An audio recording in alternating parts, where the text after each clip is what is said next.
Hello. Psychiatric coercion is morally wrong. And when I say psychiatric coercion, I'm referring to psychiatric oppression, which relates to psychiatric slavery, which relates to psychiatric coercion, force, and confinement. An example of psychiatric coercion would be, for example, saying, if you want to leave this hospital, you need to take this drug that has these potentially deadly side effects. That's one example of psychiatric coercion. Outpatient commitment is another example of psychiatric coercion, where they say if you want to stay out of the hospital, you need to be taking these potentially deadly drugs.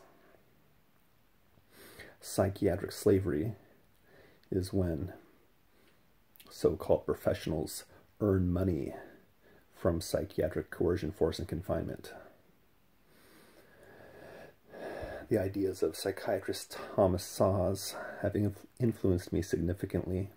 I'd recommend reading his books.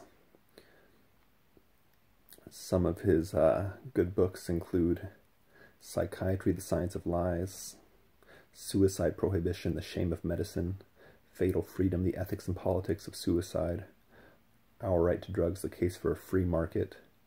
He wrote one book called Psychiatric Slavery.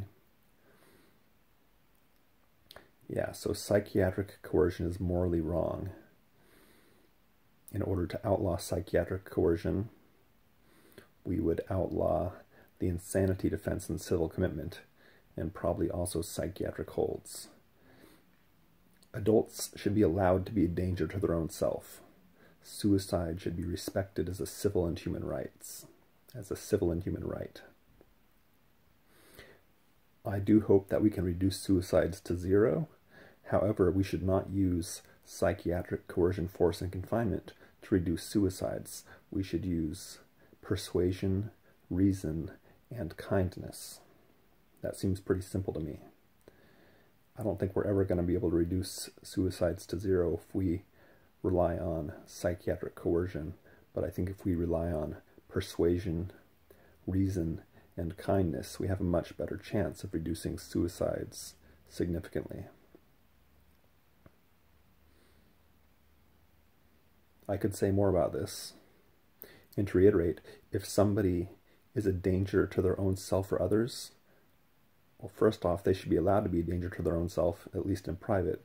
And as far as being a danger to others, if somebody is a danger to others, they've pretty much more than likely broken a law, and therefore they should be dealt with criminally, not psychiatrically.